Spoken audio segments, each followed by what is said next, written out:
This is India, a country that is just as often loud, raucous, and wonderfully unpredictable as it is sublime.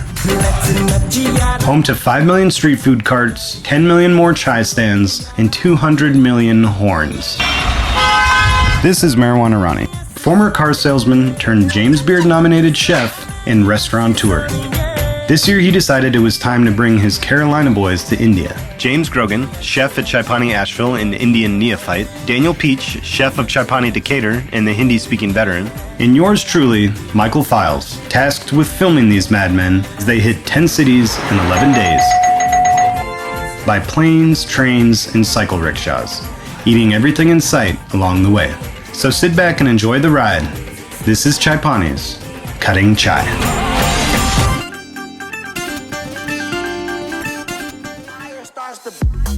After an insane 2 days in Mumbai, eating our weight in incredible food, we were ready to escape the metropolis.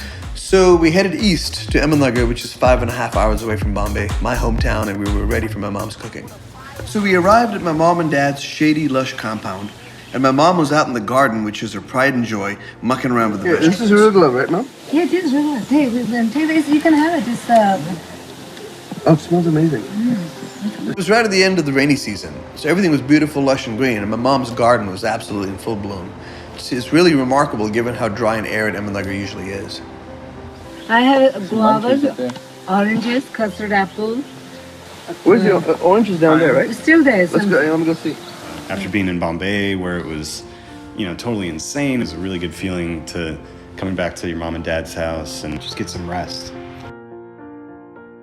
But of course, they sent us shopping the minute we got there. Right.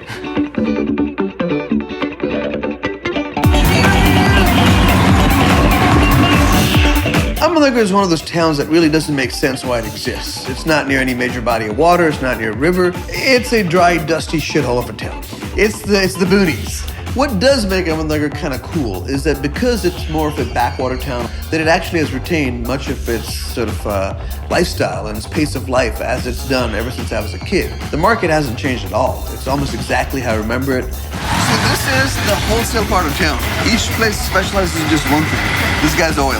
All the jute sacks and everything's packed in wholesale. That's what his job is. This guy has spices and candies and nuts and raisins. We're weaving our way through the flower market. What's awesome is that they dump the flowers here and the goats just take care of everything. One of the places I want to take everybody was this particular spice place. This guy had some cool stuff that you normally couldn't get in Maharashtra.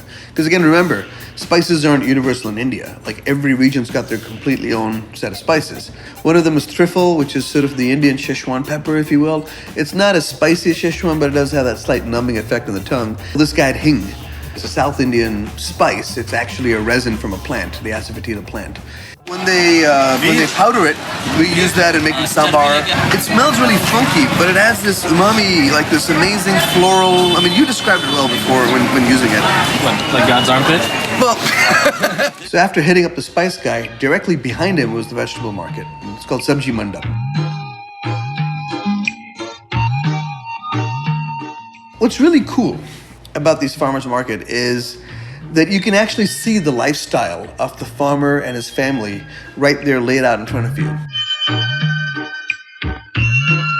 Unlike an American farmer's market where it sometimes feels like you actually have to have a little bit of money, it seems like a more urban thing to do. In India, that's where the poor shops, and even the rich. Instead of, women in their best, workout clothes with their designer dogs, you've got like Indian women and saris and cows everywhere.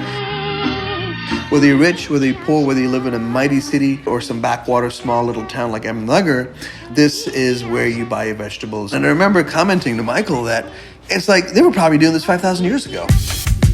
Before we left Nagar, I want to take you guys to the samosa shop. It's been there for like 100 years. It's called Bansi Maharaja.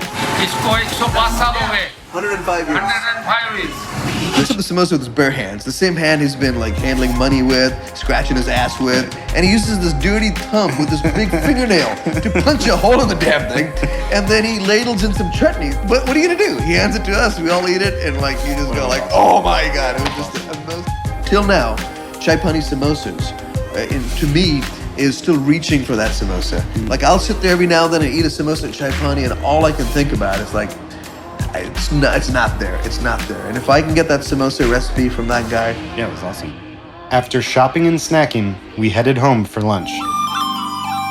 Mom's cooking up lunch. Got nothing to do with it. But so my mom, of course, shows off her Parsi chops and cooks an entire 5-course Parsi meal. And being the cook that she is, pretty much nailed this particular cuisine. Here, can I show you the spread? This is sali gos. That's mutton. This is a very Parsi-style dish with sali, which is this fine, basically potato wafer, like shoestring wafers. This looks like basmati rice. See how the grains are standing up perfectly? Oh, yeah. The entire thing was cooked in this bowl. That's masterclass in rice making. She had these surmai. I guess the closest thing we have in America to it is a swordfish. I cooked it tandoori style. And then in a totally pro move, instead of the fish laying flat in a pan where one side's the skin's gonna stick to the pan and the other side's gonna get, broiled, she put them upright by passing a skewer through them and cooked it beautifully that way. It was a special time because it was a reunion with your mom, who had taught James and Daniel when we first opened Chai Pani how to cook her food, the base for the food at Chai Pani.